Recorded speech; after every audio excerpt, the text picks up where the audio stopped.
Achieve Next webinar for the CFO Alliance and CHRO Alliance. Achieve Next equips senior finance and HR executives and their teams with insights and actionable solutions to achieve next level corporate performance. It also provides data, research, and advisory services. We also, working with our finance and HR teams, we also equip their sales teams as well. So anytime that they have collaboration with, that's a big thing that we promote here at Achieve Next. Just a couple rules. We are recording this, and we will be able to send you the recording along with the slides and be able to share that with others.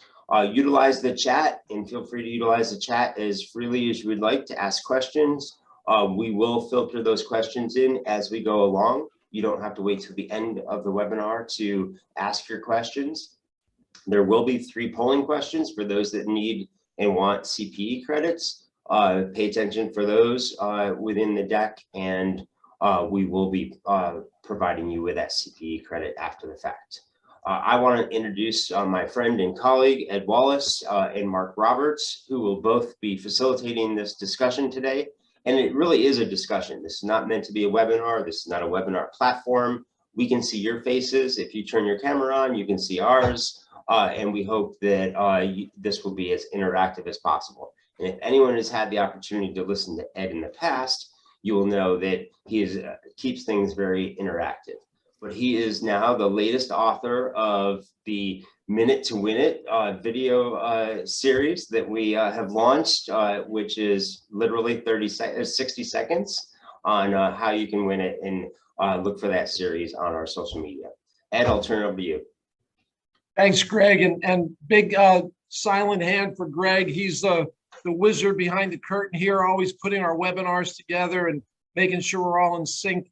I'm glad to be working with my great friend and colleague, Mark Roberts, today. People will say I'm the funny one and Mark's the smart one. We'll let you decide when we're finished. But 3 things you should do now. Our CEO, Nick Aracco, just walked in the door right before this webinar, and he said, make sure you mention what I heard in our latest CFO roundtable yesterday in Chicago. And what he heard was, everybody's preparing for global recession. So think about that.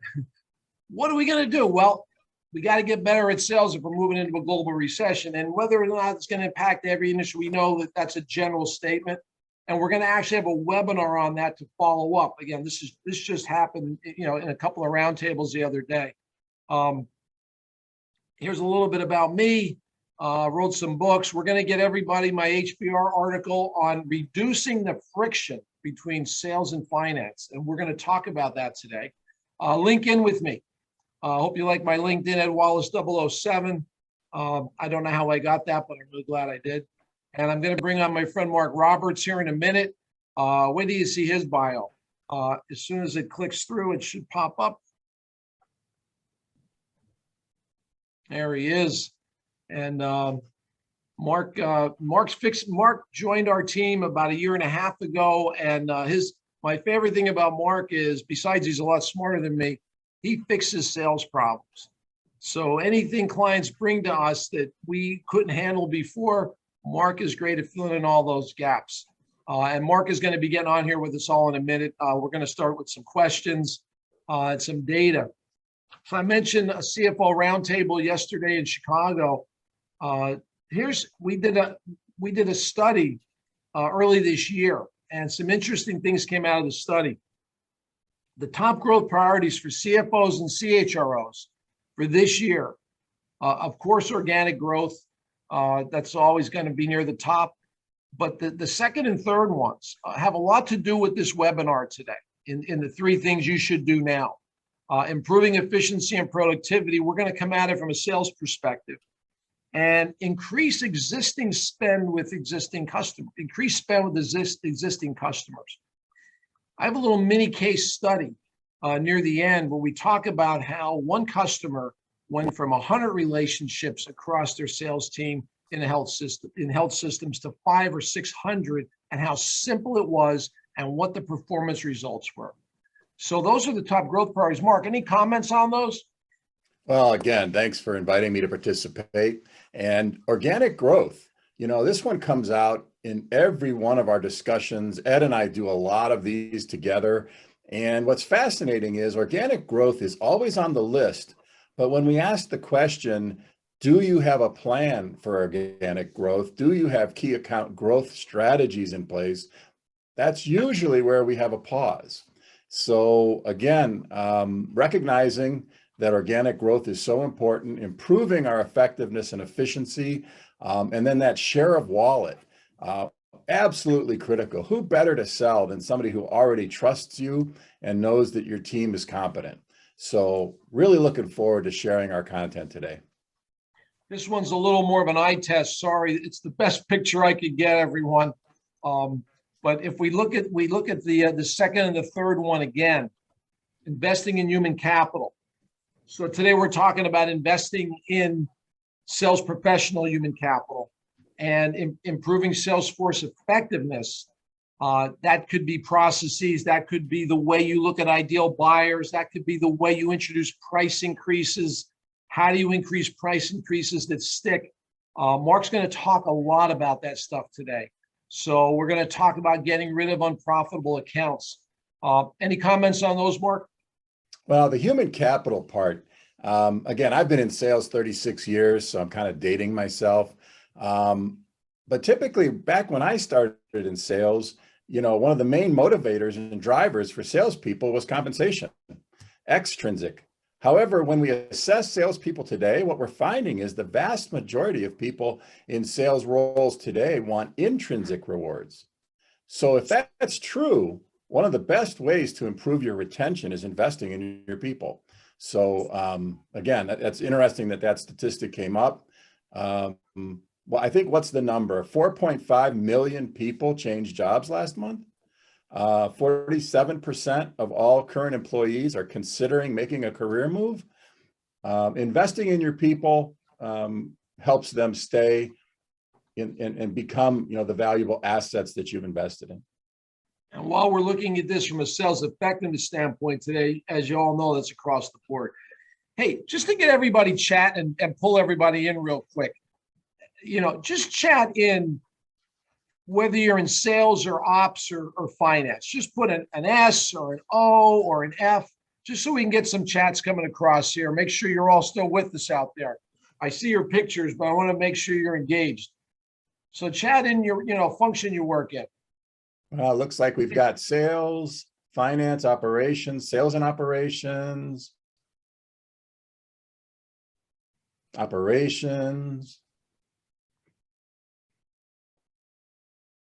There's a name we know.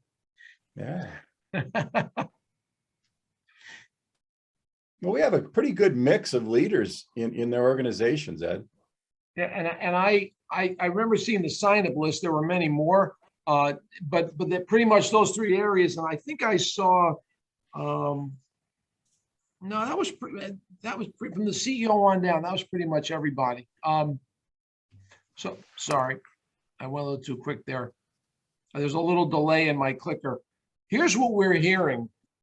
We must not let our business become transactional versus selling based on value. Were we really this good during the pandemic as a sales team, or were we just pandemic luck? Our competitors couldn't ship. Everyone's having relentless pricing pressure. How do I improve our customer experience? So much supply chain interruption. Are there opportunities because of that for us to get better at it? How do I find and retain salespeople? And how do I strategically implement price increases? How about chatting in anything else you're hearing? Anybody else hearing anything else? And I'll put that page back up. What else are you hearing out there? Yeah, what are some challenges you're facing? Maybe something that happened even recently, in one of your executive meetings. What are some things that are on your list?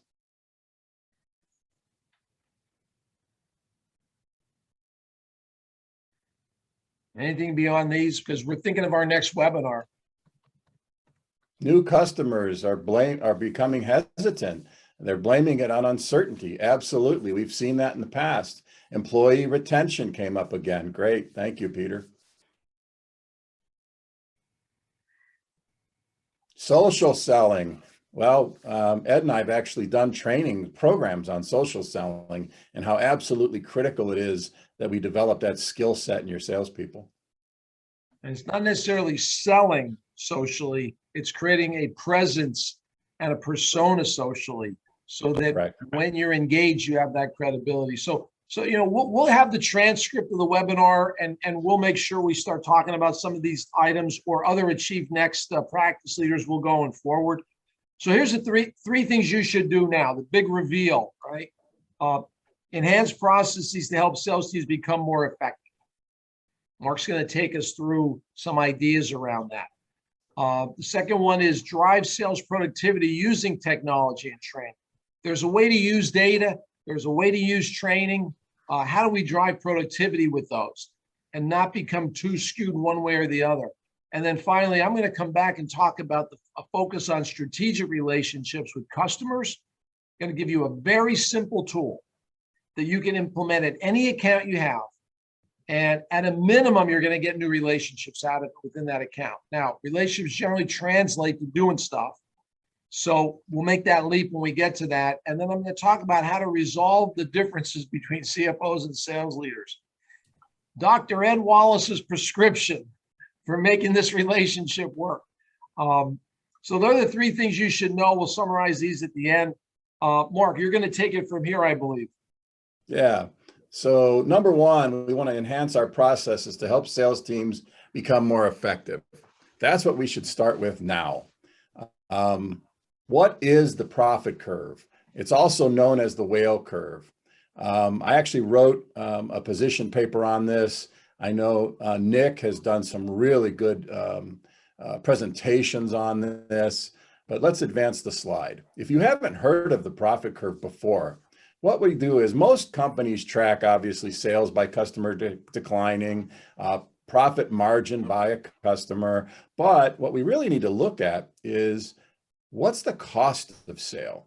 So we take sales, we take the profit margin, but then we also consider the cost of sale. And when we do that, we're basically creating a net profit by customer. And when we do this exercise for clients, or whether you do it yourself, what we're going to find is about 20% of your business is generating 200% of your profits. Now, back up, please. Yeah, I don't know. Sorry about that, Marcus. That's okay. Ed was assuming that you can tell Mark's a sales guy because that math doesn't work out, right? Well, actually it does. So hang with me. The yellow portion of the graph, after we look at the cost of sale, about 60% of your customers are break even. But the part that's disturbing, particularly at a time when we have supply chain constraints, is 20% of your business on average loses about 50% of your profits. So 20% of your current customers that you're shipping probably products that should be allocated based on supply chain challenges are going to people, and you're losing money with every shipment. So again, that's the profit curve. What we're doing is, as people are looking at adjusting their prices, what we're recommending is do so strategically. What we're recommending is don't, make a list of, let's say, 25 or 30 cost of sales. You and your team are smart. You know what are the big cost drivers. It's probably rep compensation. It might be the inventory that you have to carry to cover the service requirements, travel and entertainment, whatever those top, let's say, pick 5, 6, 8 drivers. And what you're going to find is, like one of our clients, their third largest customer was one of their least profitable accounts.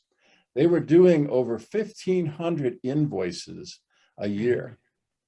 And the cost per invoice was around $110. So once we have the data, we can have really good conversations. And Ed and I actually have courses on the 5 steps to improve somebody from a profit leaking account to making them one of your top profitable accounts. The last thing also I want to mention is that green zone. Those are your ideal customers today. So not only does this help you identify where we need to do price increases, it also helps us see, wow, isn't this interesting? Look at the people that are our ideal customers today based on the net profit contribution they're giving our organization. Let's go out and find more people that look like that. So it's a really powerful exercise. And again, I highly recommend you guys run net profit by customer. It's going to give you some very actionable insights. But we'll move on to the next slide. We also want to develop buyer-centric sales plans. And post-pandemic, we might want to look at our value propositions and make sure they're resonating with our customers. One way we can do that is with voice of customer research. You can do A/B testing, but what we're finding is a lot of people are having to update their value propositions post-pandemic. We also want to target prospects that match your ideal customer. So those folks that we identified with the whale curve that are your ideal, we're going to look for more people like that. And then establish current account growth plans. As we mentioned in like the second slide, I believe, organic growth is critical to the success of most sales plans this year. But you'd be surprised how many people have key account growth plans in their heads. There's not written down anywhere. So again, we actually have content and courses we train on how to develop key account growth plans. Measure what matters, both leading and lagging indicators. Chances are everybody on the call understands what we're saying there, but a lot of teams, their monthly meeting is more of an autopsy, right? It's what happened. What we want to do is, what are the behaviors that lead us to win our numbers that we need to have every month, and track those behaviors as diligently as we do everything else. And then sales skills. I mean, during the pandemic, Ed and I were super busy teaching virtual selling and how virtual selling and building virtual relationships. Ed did a fantastic course on that. How is that different, and what do we need to do? But there's other selling skills, like right now, with so much price pressure going on, this might be the first time some salespeople have had to do a price increase.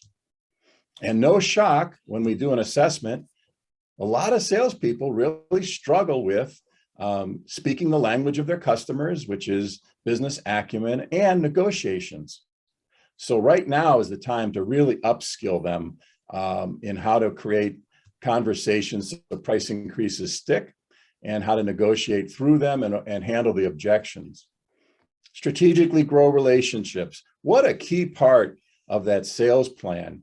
As Ed indicated, he's got some amazing content about creating that matrix of relationships at your accounts.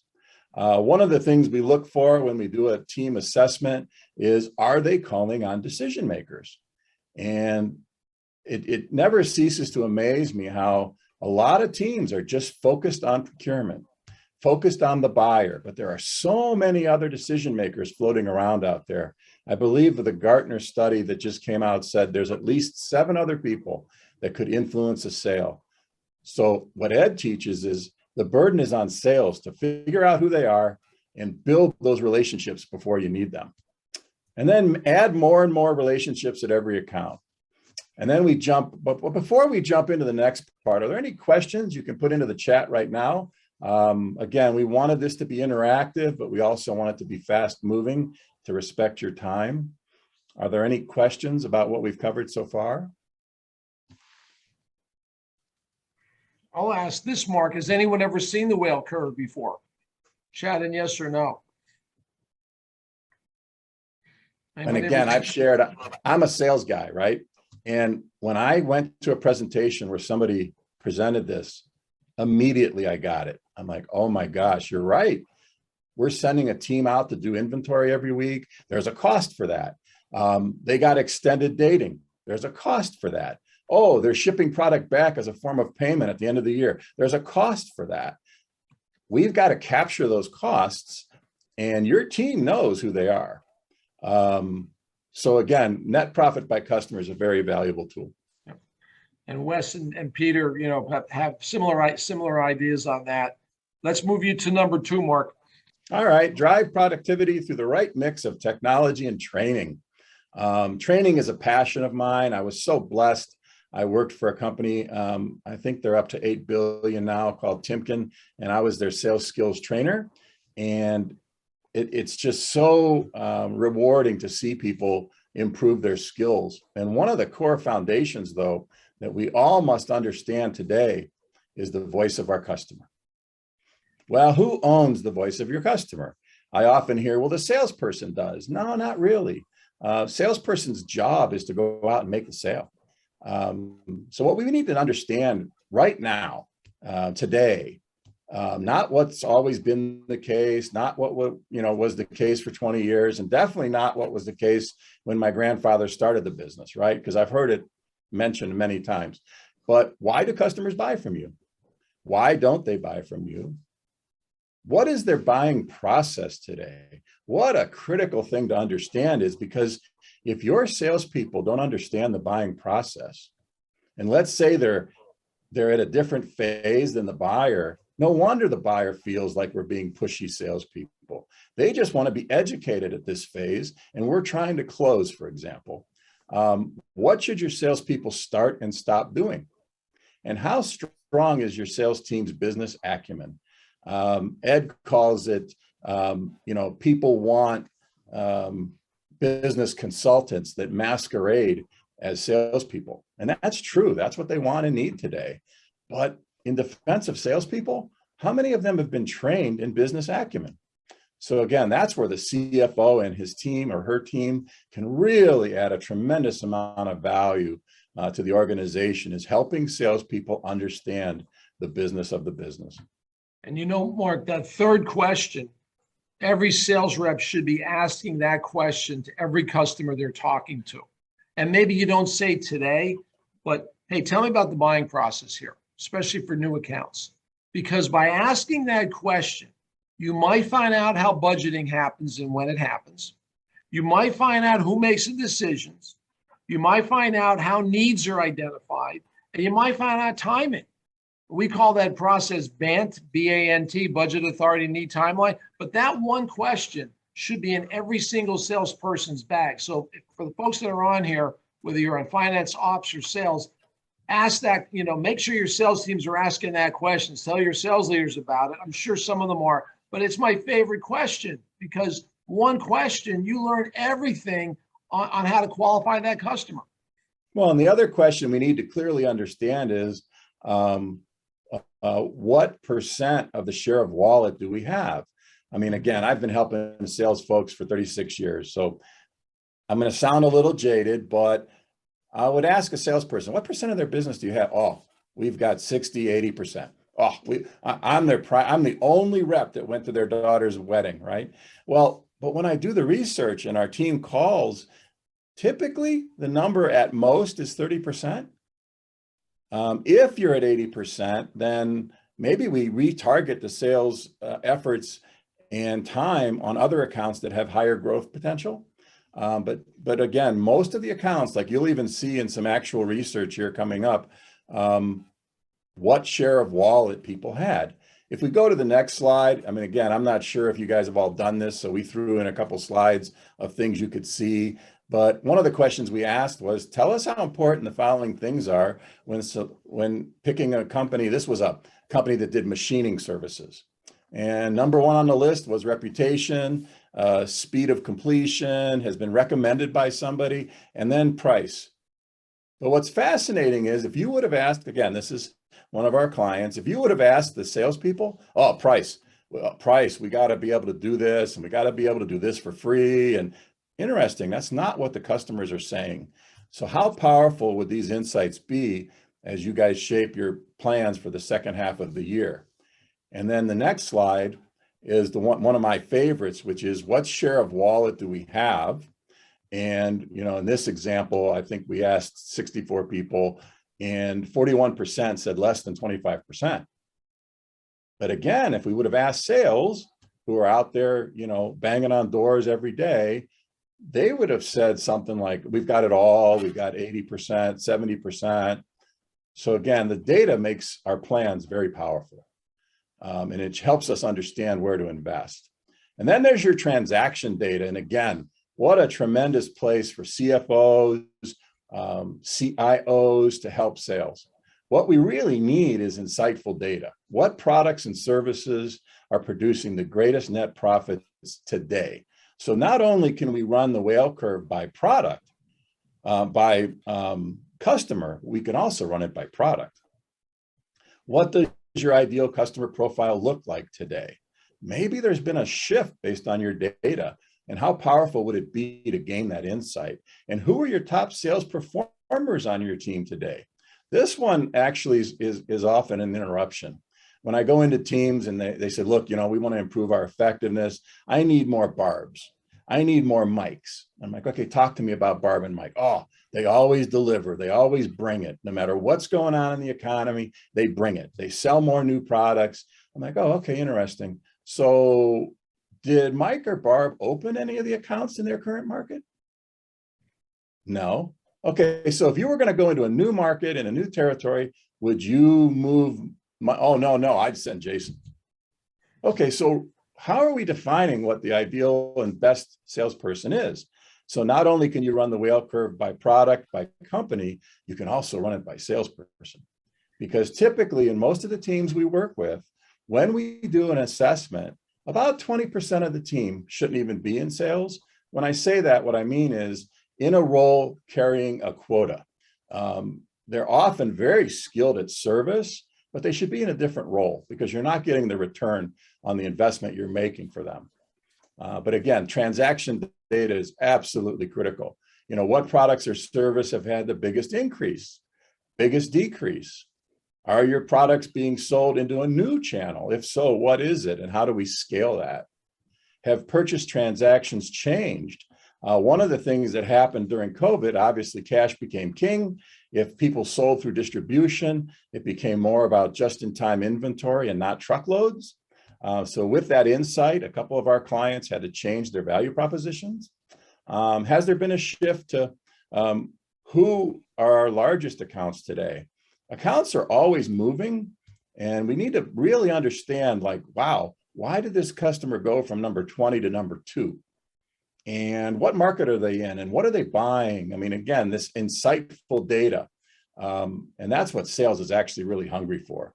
You want to drive salesperson nuts, give me an Excel spreadsheet, right? But give me insightful data. Interesting.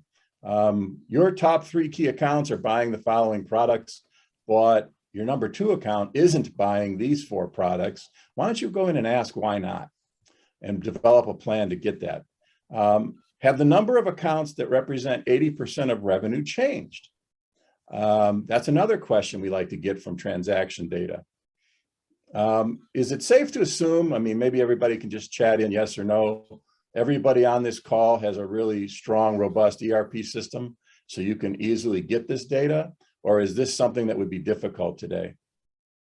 Just chat in yes or no. Yeah. Good. I'm seeing yeses. Yep. Corey has a question, though, we should answer. We'll come back, Corey. Let's see if we get any more response on the yes, no.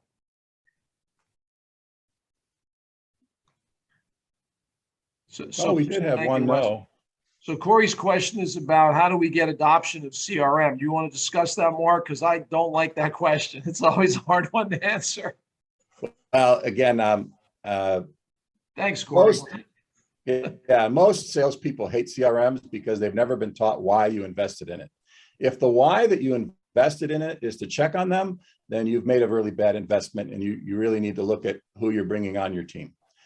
Because again, I tell people when they work for me or with me, if I have to check on you, you're not going to be a team member very long, right? What a CRM is really valuable for is gaining that data insights and tracking, what's working, what's not working.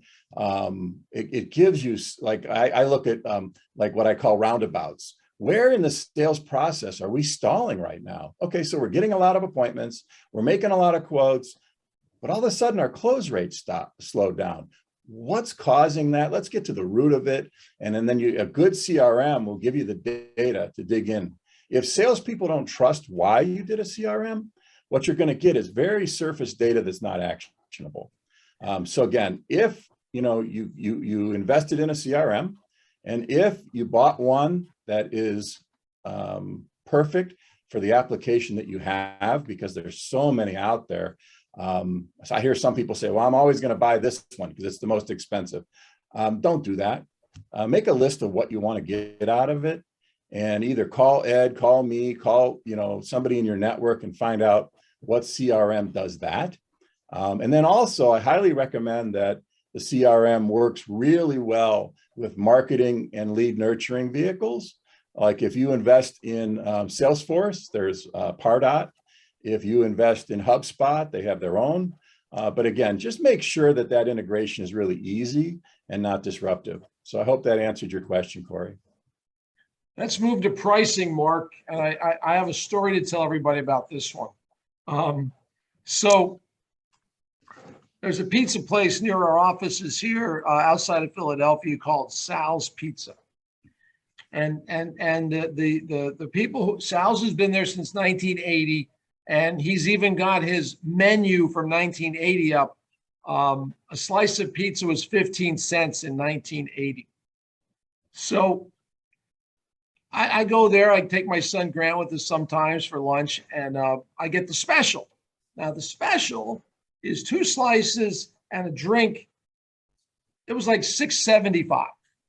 Not bad. 2 slices of pizza, really good pizza, and a drink, $6.75. And about 6 months ago, I go in, and Bernardo, who's the man who works the counter, charges me like $8.25. So I'm thinking, maybe Bernardo got it wrong today. He's having a bad day. That left me less to give him in tip, but I still gave him a tip. Next time I go in, $8.25 again from $6.75. So I said, Bernardo, I've been coming here a long time. I hope you don't take this the wrong way, but $6.75. He goes, and he doesn't necessarily speak really great English, and he just kind of said a few things I didn't understand. The next time I went in, this sign was on the counter. Prices have changed. Prices not changed. Prices have gone up. but that was their way of communicating a price increase.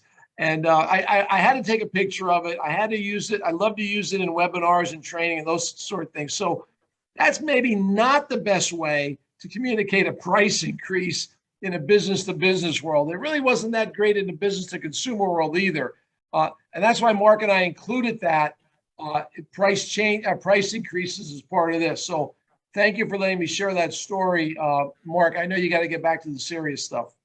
No, actually, that story is an example of what I would say are some salespeople behaving badly right now. They've been told to do a price increase. Hopefully, somebody in finance actually gave them an increase by part, by customer, as opposed to what we call spreading the peanut butter. Spreading the peanut butter is, look, we've noticed a margin decrease of 7.8%, so let's just raise everything 7.8%. That is a very difficult thing for sales to execute. It might feel like it's really simple, but it's also going to give the buyers an opportunity to really argue with them. So again, we have an entire course on how to make price increases that stick, as well as negotiating. And we even have buyers now taking the course so they know how to argue with salespeople who are trying to do an increase. Number one on the list is a plan. If we don't have a plan for a price increase and why, salespeople are going to wing it. And that doesn't end well. Training. Quite a few teams now are investing in pricing training, but also negotiation and how to handle objections. But the number one thing that influences whether or not a price increase sticks, believe it or not, is sales confidence. If your salespeople believe that this increase is required, the results that you receive are going to be much greater than if they think it's just like a profit grab or something like that. So one of the steps that we often do when we do a price increase is we actually have sometimes even the CFO, CEO come online with sales and just kind of like explain the nature of the business. Because again, salespeople typically have not been trained in business acumen and how the company makes money. They've been trained in products, features, benefits, and maybe applications. And then we develop those sales skills, support materials. One of the things when I worked at Timken and we had to do a price increase based on steel prices going up, 50% of a bearing is the raw material. So what we did was we equipped every salesperson with a chart on that demonstrates what steel prices have been doing. And then data.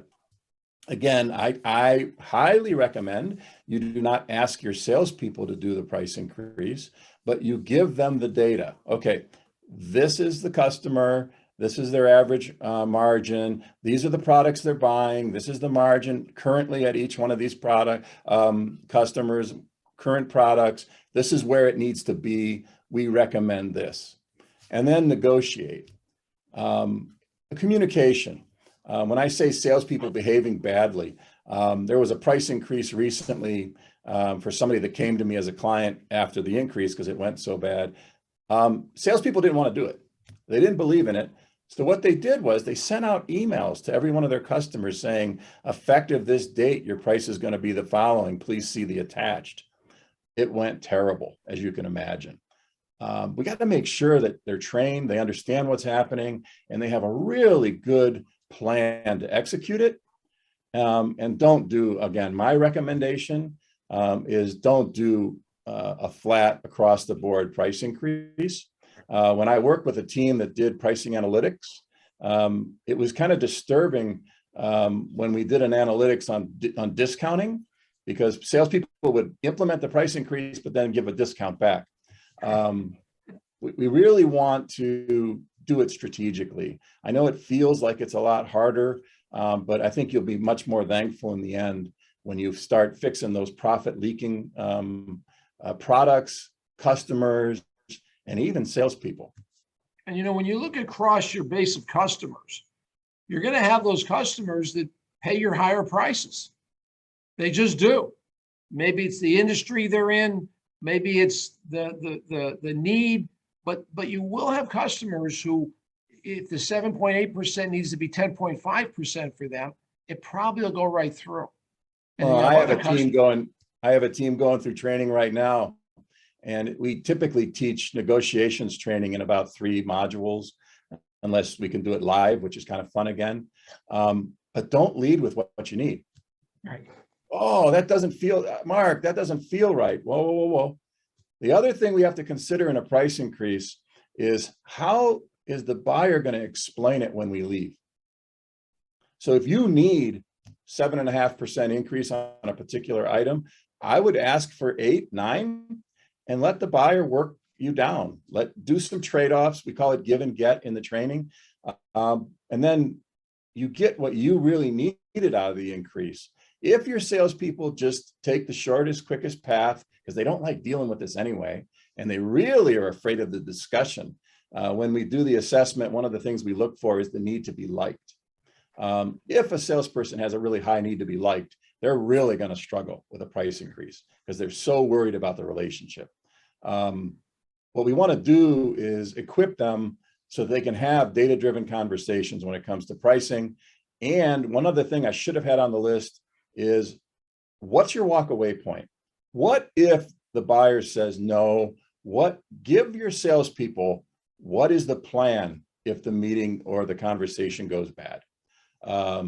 Sometimes these conversations are going bad right now, but what is the walk away point? All right, Marcus, thank you. We'll bring you back on here in a minute. I'm going to take about the next 7, 8, 9 minutes to talk about assessing and upskilling sales professionals. This is the third thing we should be doing. We have our first polling question. So Greg's going to launch a poll here. I'm just going to watch the screen and let him do it.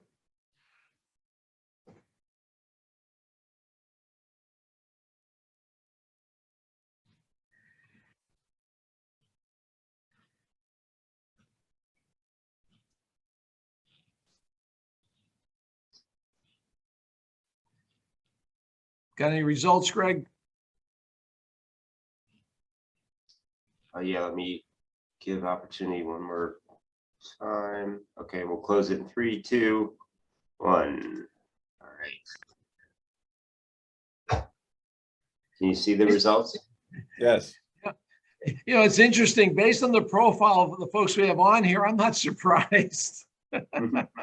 Salespeople say 60. Can I close that? I can't close it. The actual study from McKinsey is 6 minutes. So think about that. You have a team of salespeople, and I'm not saying this applies to every sales team, but the perception of decision makers is, wow, I'm not getting a lot of value out of every 60 minutes I spent with the sales rep. We have some rapid fire poll questions for everybody here. Here's another one coming up. Actually, before the poll, we have just a chat question. I know we don't have a ton of folks on here, but chat in A, B, C, or D based on how you rate your sales team today. So hopefully those that rank A also maybe picked 120 minutes of value. Right. Which is more. There's always somebody funny.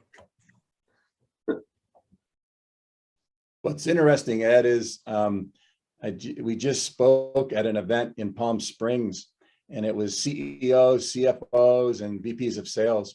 And we asked the question, what percent of your salespeople today have the skills, beliefs, and motivations to hit their plan this year? And we said, okay, everybody raise your hand if 10%, and all the hands went up. 20%, a couple hands went down.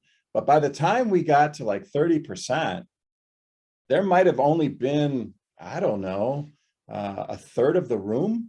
So I think this is something we might want to unpack in the future webinars, is what are those skills that we need today to help our salespeople become, more effective and efficient. So what's the answer we're seeing?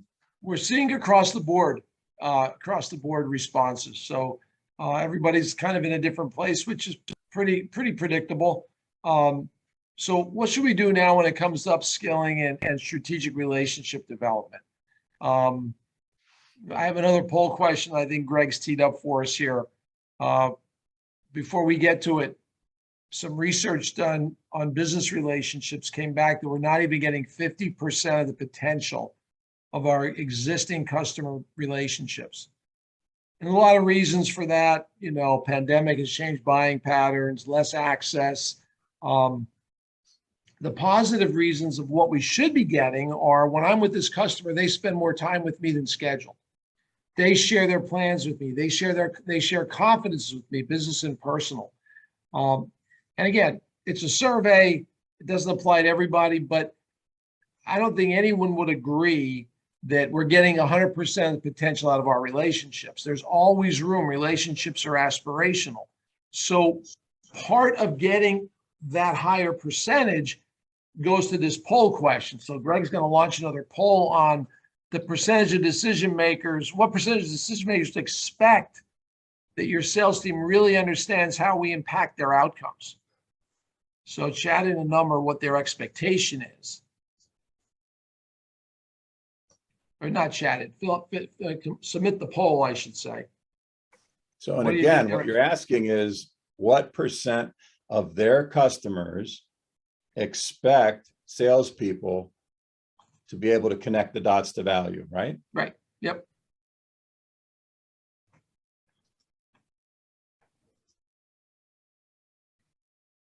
So we have a couple. We have pretty close to the answer here.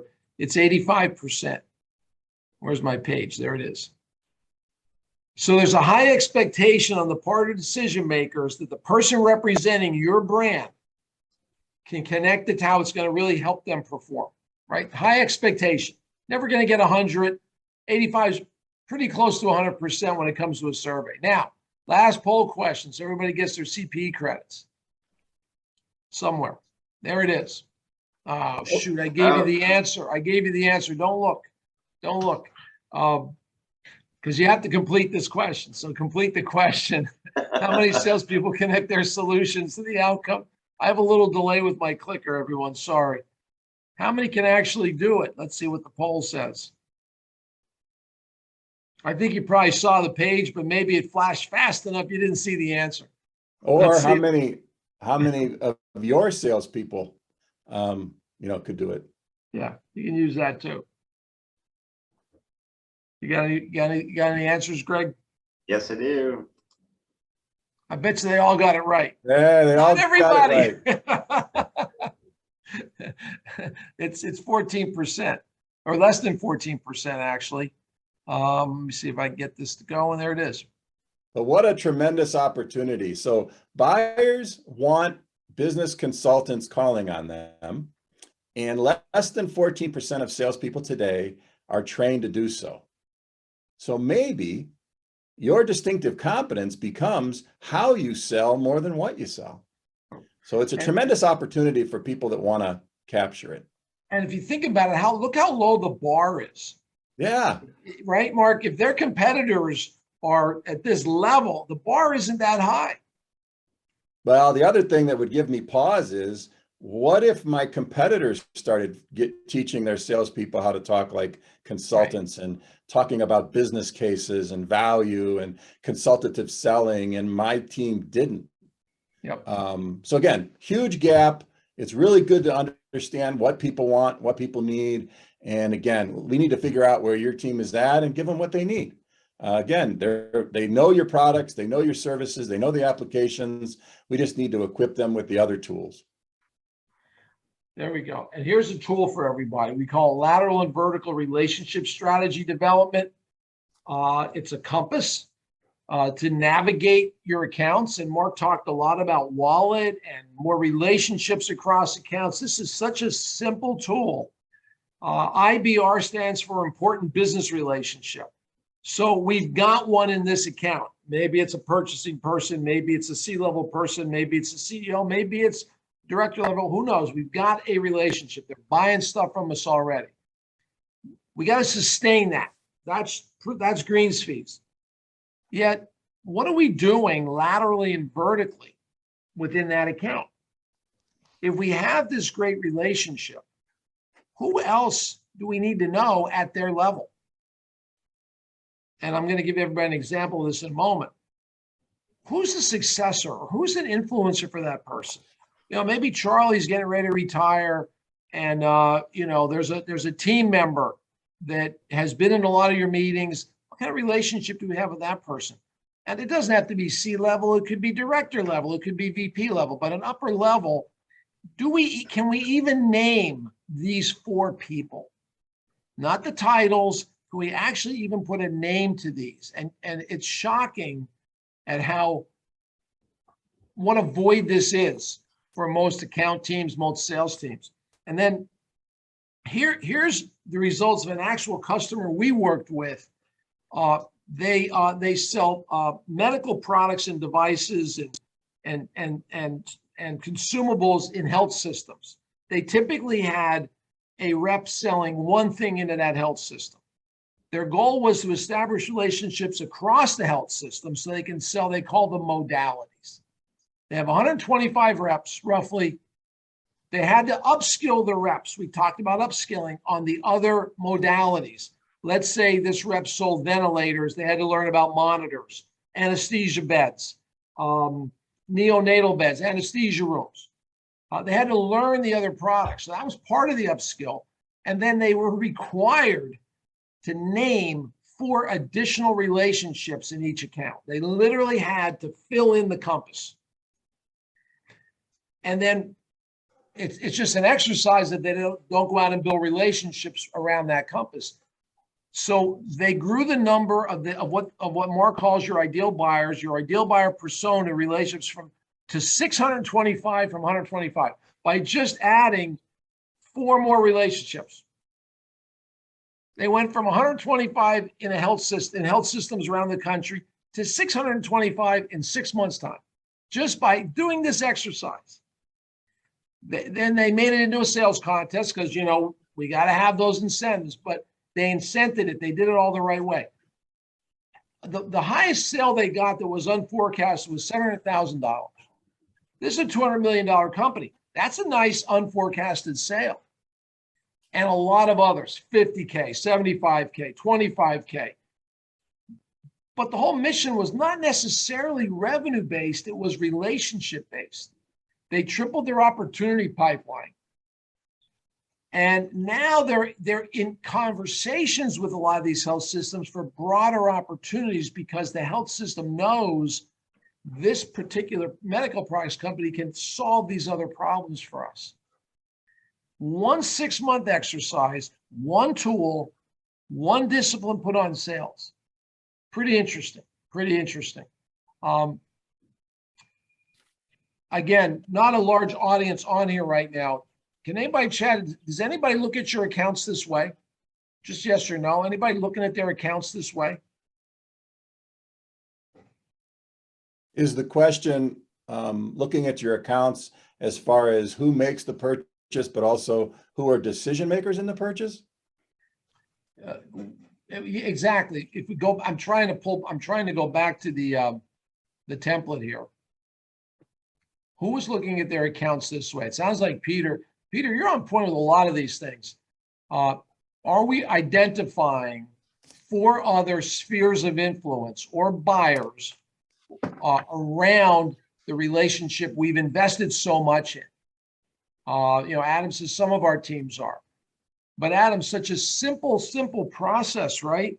All we've got to do is use, you never have to hire Ed and Mark. All you got to do is grab this tool and put it into the account plans and work with sales leadership to develop a process around this. At this particular customer, it was a sales contest. And of course, the sales contest motivates, but when salespeople start seeing the results of just going out and having to meet 4 more people, or maybe they knew 2 of these 5, they had to find 3 more. That's an account strategy right there. That's an account strategy. So that's one approach. Not only it's upskilling and it's thinking strategically about relationships. The other approach is working with finance.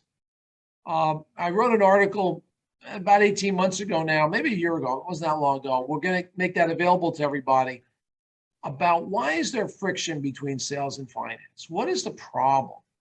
And here's what we get from our finance friends. Okay, our sales leaders never accurate. His or her forecast is never on track. We don't have good CRM information. Pandemics cause problems. We have to eventually stop blaming the pandemic at this point. We don't have the same goals. CFO is thinking about cost. Sales leaders are all optimistic. We're different kind of people in general. Not saying if you're a CFO and you're on here that you're a skeptic, but you look at things differently in general. Sales leaders, everything's going to make a sale. The next call. So those are the reasons for the friction. And the paradox, though, came in data from another study that AchieveNext did. This was our mid-year study last year. CFOs are all about top-line growth, believe it or not.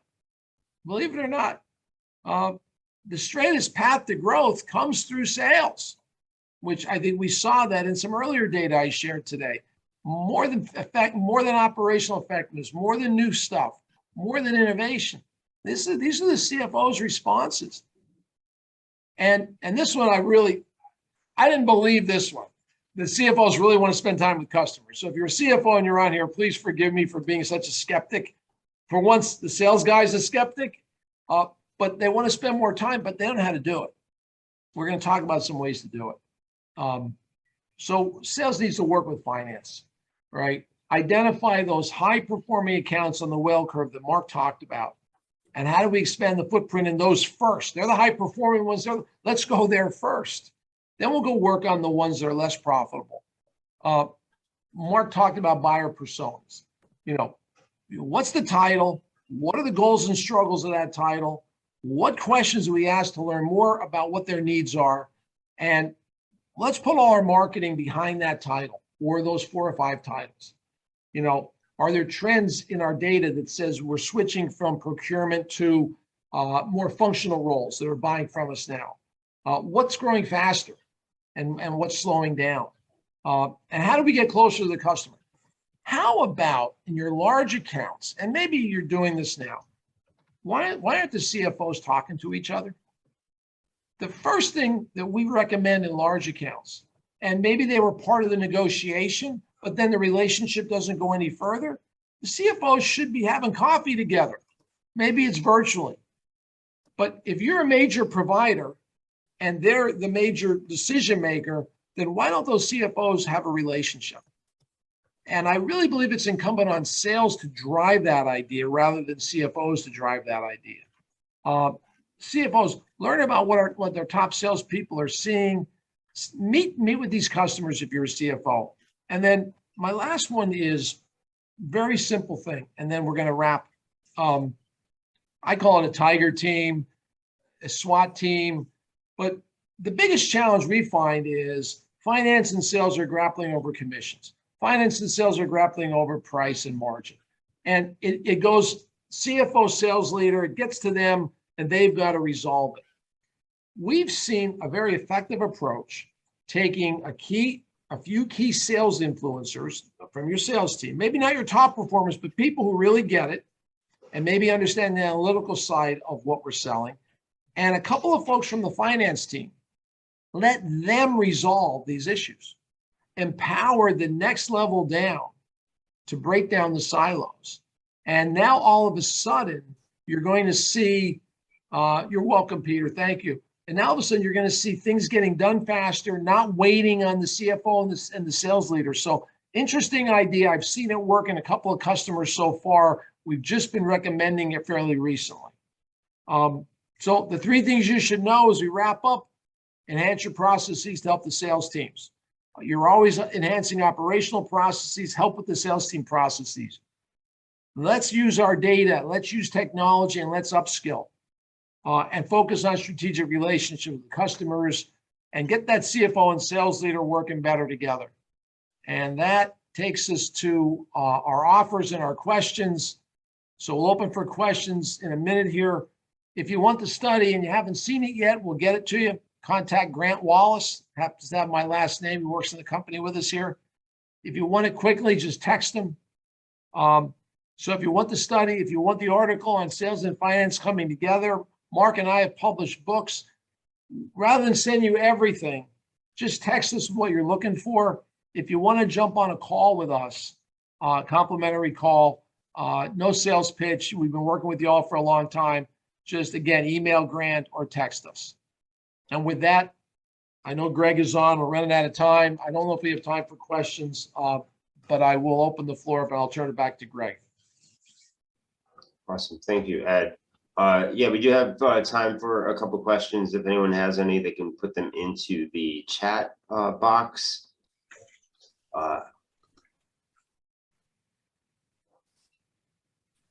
And if not, like Ed said, you'll get an email follow-up, mostly from Grant, so you will have his contact information there, and with links to these different reports and back to any other resources we have on our online community as well. We do have roundtables coming up, so if you have an interest in getting together with your peers in a roundtable in a city near you, let us know that, and we will make sure that we connect you with the right one. But with that, it is right at the top of the hour, and we wish everyone well. Have a great day. Thanks, everyone.